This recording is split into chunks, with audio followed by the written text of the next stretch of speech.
मजबूर और मकरूज़ को मोहलत देना चाहिए और ऐसी सूरत में जबकि मकरूज़ घर की गैर ज़रूरी अशिया को बेचकर भी आसानी से अपना कर्ज अदा ना कर सके तो कर्ज ख्वाह पर वाजिब है कि वह मकरूज़ को कर्ज की अदायगी की मोहलत दे, क्योंकि मकरूज़ को मुश्किलात से दो चार करना हराम है, जैसा कि इरशाद खुदाबंदी है सूरह बकरा आयत नंबर 280। अगर कोई तंग दस्त तुम्हारा कर्जदार हो तो उसे खुशहाली तक की मोहलत दो। अगर तुम समझो वो तुम्हारे हक में ज़्यादा बेहतर है, जो कर्ज उसने लिया है बख्श दो, क्योंकि अगर तुम अपना कर्ज वापस ले तो दूसरी चीज़ों की तरफ भी वो वक्त आने पर ख़त्म हो जाएगा, लेकिन अगर बख्श दोगे तो ऐसा सदका है जो खुदा के नज़दीक अमानत है और उससे हमेशा फ़ायदा मिलता रहेगा। उस आयत से दो बातें समझ में आती हैं, एक ये कि ऐसे मकरूज़ को जो कर्ज देने से आजिज़ हो मोहलत देना वाजिब है, और दूसरे ये कि कर्ज़ख्वाह का कर्ज बख्श देना ज़्यादा बेहतर है। और बहुत सी रवायत में इन दोनों बातों का जिक्र किया गया है।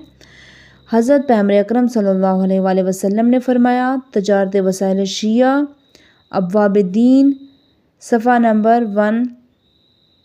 113 यानी 113, तुम्हारे मकरूज़ के लिए जायज़ नहीं कि वो कुदरत रखते हुए कर्ज़ की अदायगी में कोताही से काम ले। इसी तरह तुम्हारे लिए भी जायज़ नहीं कि तुम उसे तंगदस्ती की हालत में मजबूर करो, जबकि तुम जानते हो कि वो कर्ज़ देने से माजूर है। इमाम जाफ़र सादिक़ अलैहिस्सलाम फरमाते हैं कि तुम अपने किसी मुसलमान भाई को कर्ज़ की अदायगी के सिलसिले में तंग करने से परहेज़ करो, जबकि तुम जानते हो कि वो कर्ज़ नहीं दे सकता। इसलिए हमारे जद हज़रत रसूल इस्लाम सल्लल्लाहु अलैहि वसल्लम ने फरमाया, किसी मुसलमान का किसी मुसलमान को तंग करना जायज़ नहीं है। अगर कोई कर्ज़ ख्वाह मकरूज़ को मोहलत दे तो अल्लाह ताला उसे उस रोज़ अपने साए में पनाह देगा जब खुदा के साए के सिवा दूसरा साया ना होगा। वसाइल शिया जिल्द नंबर 13 सफ़ा नंबर 113, यानी क़यामत के दिन अल्लाह उस पर अपना ख़ुसूसी लुत्फ़ व करम करेगा। उसके अलावा आप फरमाते हैं, अगर कोई चाहता हो कि उसे इस रोज़ अर्श इलाही के साए में पनाह दी जाए जब खुदा के साए के सिवा कोई दूसरा साया ना हो, तो उसे चाहिए कि तंगदस्त मकरूज़ को मोहलत दे, उससे कर्ज़ का मुतालबा ना करे या उसे कर्ज़ बख्श दे। इमाम मोहम्मद बाक़िर अलैहिस्सलाम ने फरमाया, क़यामत के दिन एक ऐसी जमात अर्श के साए में होगी, उनके चेहरे लिबास और जिन कुर्सियों पर वो जलवा फ़रोज़ होंगे उनसे नूर साते हो रहा होगा। बस ऐसे आलम में मनादी निदा देगा, ये वो लोग हैं जो दुनिया में मोमिनीन पर मेहरबान थे, तंगदस्त मकरूज़ की अदायगी के लिए मुस्तती होने तक मोहलत देते थे। हर रोज़ की मोहलत के लिए सदक़े का सवाब। कलीनी इमाम जाफ़र सादिक़ अलैहिस्सलाम से रिवायत करते हैं कि एक रोज़ रसूल इस्लाम सल्लल्लाहु अलैहि वसल्लम मिंबर पर तशरीफ़ ले गए। खुदा की हम्द व सना और अंबिया पर दरूद भेजने के बाद आपने फरमाया, जो मौजूद हैं उनके लिए ज़रूरी है वो लोग जो मौजूद नहीं हैं उन तक ये बात पहुँचा दूँ। तजारत वसाइल अब्वाब-उद-दीन सफ़ा नंबर 114। अगर कोई शख्स अपने परेशान हाल मकरूज़ को मोहलत दे जब तक उसका माल वापस ना मिल जाए, उसके नाम अमाल में सदका देने के बराबर सवाब लिखने का ज़िम्मेदार अल्लाह ताला है। यानी वो हर दिन जिसमें उसने मोहलत दी बिल्कुल उसी तरह है कि उसने हर रोज़ माल राय खुदा में खर्च किया हो। इस सिलसिले में बहुत सी हदीस वारद हुई हैं, लेकिन जो कुछ गुजर चुका है वही काफ़ी है। ज़मनन ये बात जानना चाहिए कि हुम्स व ज़कात का अदा न करना, ये उनकी अदायगी में गफलत बरतना भी हकूक़ के अदा न करने में शुमार होता है, क्योंकि ज़कात का अदा न करना भी गुनाह कबीरा में से है, जिसके लिए नस ख़ास है उसके लिए उसका अलहदा से ज़िक्र किया जाए। खुदावंद आलम तलाफ़ी करेगा। रवायत का माहसल ये है कि अगर मकरूज़ कर्ज़ की अदायगी से पहले मर जाए और मरने के बाद उसके माल से कर्ज़ अदा ना किया जाए, कर्ज़ उसे माफ़ न करे और ये कर्ज़ की अदायगी में उसने कोताही से काम ना लिया हो, ना ही कर्ज़ किसी हराम मकसद के लिए लिया हो, कर्ज़ अदा करने का इरादा भी रखता हो लेकिन उसके पास कोई माल ना हो जिसके बारे में वो वसीयत कर सके, तो ऐसी सूरत में खुदावंद आलम रोज़ क़यामत अपने फजल से उसके कर्ज़ को राज़ी करेगा। चनांचा मोहम्मद बिन बशीर इमाम जाफ़र सादिक़ अलैहिस्सलाम की खिदमत में हाज़िर हुए। वो दरख्वास्त की कि मैं शहबाब का एक हज़ार मकरूज़ हूँ, आप शहाब से कहें कि वो मुझे अयाम हज गुजरने तक की मोहलत दे। आपने शहाब को तलब किया, फरमाया, तुम मोहम्मद बिन बशीर के बारे में जानते हो, वो हमारे दोस्तों में से है। तुम्हारा 1000 दिनार का कर्ज उस पर है। वो रकम उसने अपने ऊपर खर्च नहीं की, बल्कि वो कर्ज चंद लोगों के दरमियान रह गया, उसे नुकसान उठाना पड़ा। अब मैं चाहता हूँ कि वो दिनार तुम उसे बख्श दो। उसके बाद आपने फरमाया, शायद तुम्हारा ये ख्याल है कि तुम्हारे कर्ज के बदले में तुम्हें उसकी नेकियां दे दी जाएंगी। शहाब ने कहा, इससे कबल मेरे इल्म में बात ये नहीं थी। इमाम ने फरमाया, खुदावंद करीम वो आदिल है, अगर कोई शख्स उसका तकर्रुब हासिल करने के लिए सर्दियों की रातों में उसकी इबादत करे, गर्मियों में रोज़े रखे, खाने काबा का तवाफ़ करे, उसके बाद क्या अल्लाह ताला उसकी नेकियां लेकर तुम्हें देगा? ऐसा नहीं, इसका फ़ज़ल उससे कहीं ज़्यादा है। वो अपने फ़ज़ल से मोमिन को उसके नेक कामों का इवज़ देता है। इमाम की ये गुफ्तगू सुनकर शहाब ने कहा, मैंने अपना कर्ज़ बख्श दिया।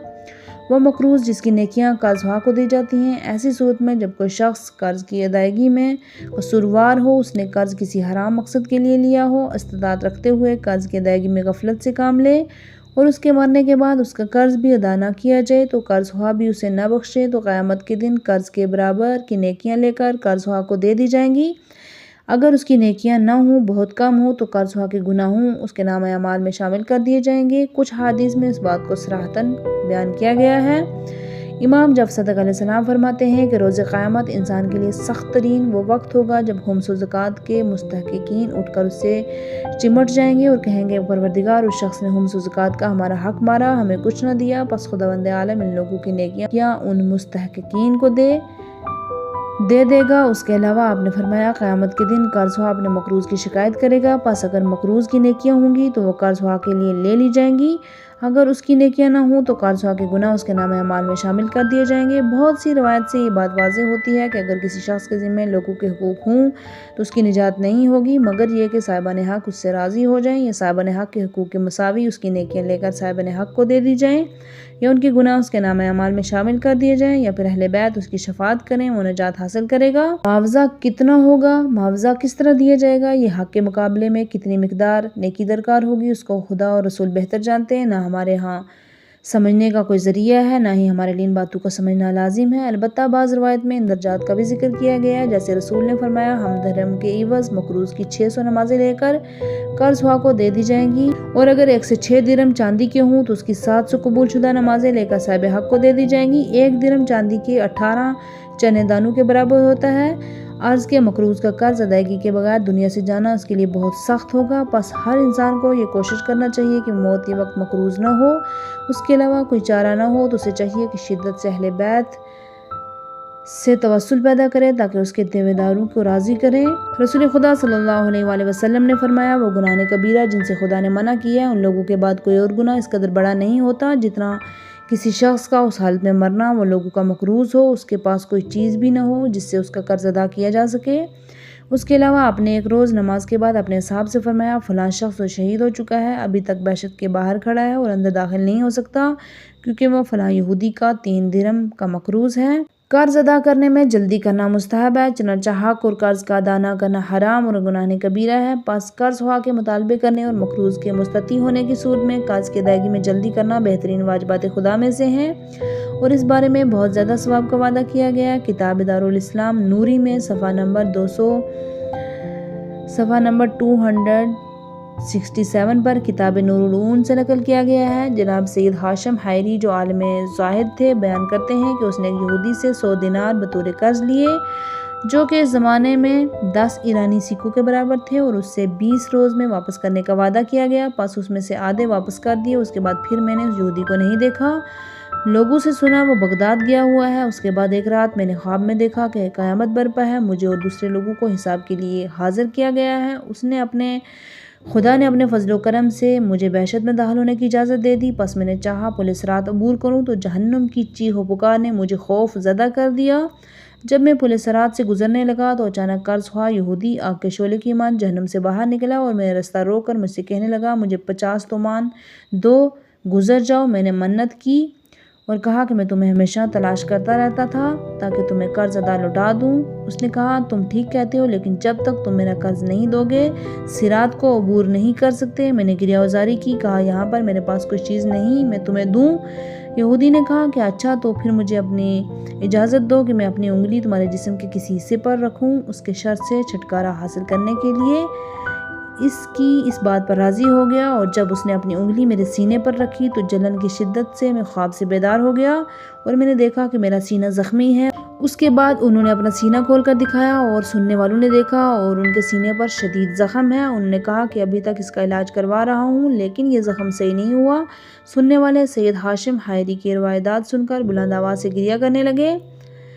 नीज़ बहरुल अनवार की जिल्द नंबर 17 में शहीद अव्वल से नकल किया गया है कि अहमद बिन अब्दुल जोज़ी अहमद बिन अबिल जोज़ी कहता है कि मेरी आरज़ू थी कि मैं अबू सलमान दारानी को, जिनका शुमार आबदों और ज़ाहिदों में होता था, ख्वाब में देखूं। चनांचे उनके इंतकाल के साल बाद मैंने उन्हें ख्वाब में देखा। उससे सवाल किया कि खुदा ने आपके साथ क्या किया। उन्होंने कहा कि अहमद, एक दिन में जबकि बाब सगीर से आ रहा था, मैंने घास फूस से लदे हुए एक ऊँट को देखा। मैंने उनमें से एक तिनका लिया और उसके बाद मुझे नहीं मालूम कि मैंने उससे खलाल किया या मुंह में रखे बगैर उसे दूर फेंक दिया, लेकिन 1 साल हो रहा है, अभी तक उसके हिसाब में मुब्तला हूँ। और ये आयत भी इस हकायत की तस्दीक करती है। सूरा लुकमान आयत नंबर 16, यानी लुकमान ने अपने बेटे से फरमाया, ऐ मेरे बेटे, ज़रा सा भी अच्छा और बुरा अमल चाहिए, राई के दाने के बराबर हो, फिर वो किसी बड़े पत्थर में हो या आसमानों और ज़मीनों के दरमियान, खुदा उसे क़यामत के दिन लेकर आएगा और उसका हिसाब करेगा। जिस शख्स ने ज़र्रा बराबर नेकी की वो उसे देख लेगा। अमीर मोमिन अलैहिस्सलाम ने मोहम्मद बिन अबी बिक्र के नाम जो ख़त भेजा, उसमें तहरीर फरमाया, खुदा के बंदो, जान लो कि खुदा करीम तुम्हारे छोटे बड़े सब कामों के बारे में सवाल करेगा, और इस बारे में यही आयत काफ़ी है। सूरह ज़िलज़ाल आयत नंबर 7 से 8, जिसने वो ज़रा बराबर नेकी की है तो उसे देख लेगा, और जिसने ज़रा बराबर बदी की है वो भी उसे देख लेगा। बहारुल अनवार सफ़ा नंबर 235 पर जनाब सैयद हसन बिन अली असफ़ानी से नकल किया है। उन्होंने फरमाया कि अपने वालिद के इंतकाल के वक्त मैं नजफ़ अशरफ में दीन तालीम हासिल करने में मसरूफ़ था, और मेरे वालिद के कामों की ज़िम्मेदारी मेरे बाज़ भाइयों के कंधों पर आ पड़ी थी और मुझे उनके बारे में कोई इत्तला नहीं थी। वालिद के इंतकाल के 7 महीने बाद मेरी वालदा का भी अस्फ़हान में इंतकाल हो गया। उनके जनाजे को नजफ़ अशरफ लाया गया। उन्हीं दिनों एक रात मैंने अपने वालिद को ख्वाब में देखा। मैंने कहा, आपका इंतकाल तो अस्फ़हान में हुआ, आप नजफ़ अशरफ में हैं? उन्होंने कहा, हाँ, इंतकाल के बाद मुझे यहाँ जगह मिली है। मैंने पूछा, वालिदा भी आपके साथ हैं? उन्होंने कहा, वो नजफ़ में हैं तो, लेकिन मेरे मकान में हैं।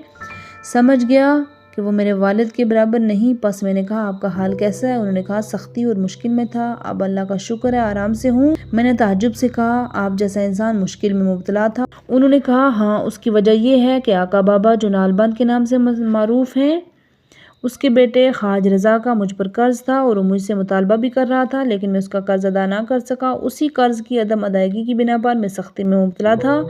घबराहट से मेरी आंख खुल गई और फिर मैं अपने भाई को, जो वालिद का वसी था, अपने इस ख्वाब के बारे में लिखा ताकि वह तहकीक करे आया किसी ऐसे शख्स का मेरे वालिद पर कर्ज था।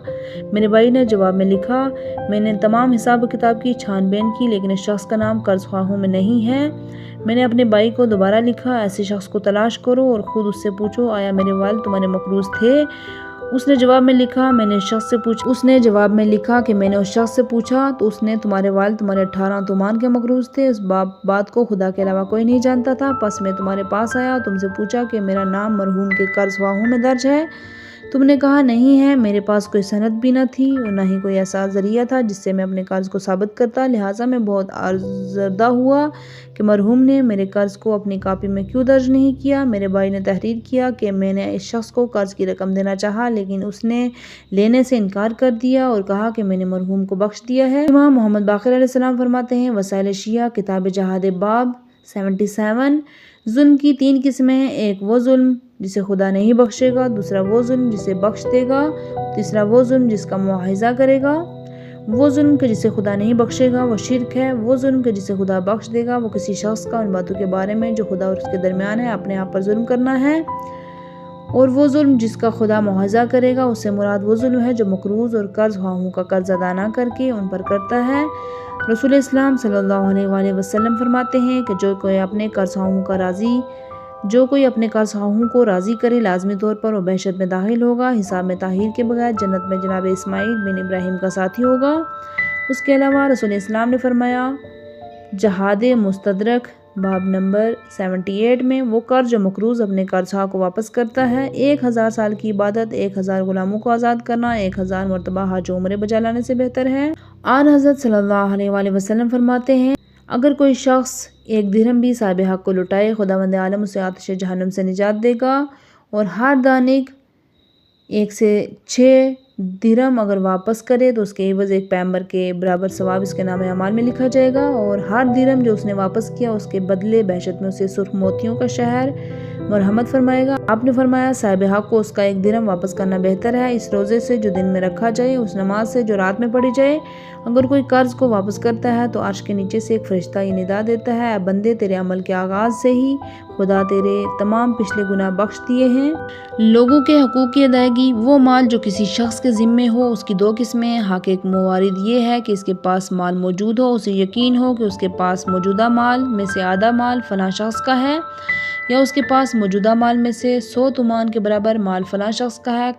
किस्म दोम यह है कि उसके ज़िम्मे किसी का हक हो लेकिन ऐन माल में से किसी के हक का ज़िम्मेदार न हो। मसलन वो चीज़ जो बतौर कर्ज ली थी, खर्च हो चुकी हो लेकिन मकरूज़ कर्ज हुआ के हक का ज़िम्मेदार है। इसी तरह मुख्तलिफ़ किस्म की ज़मानतें और नफ़क़ात वाजिबिया हैं जिनका ख्याल रखना हर इंसान पर वाजिब है। किस्म अव्वल की 4 सूरतें हैं।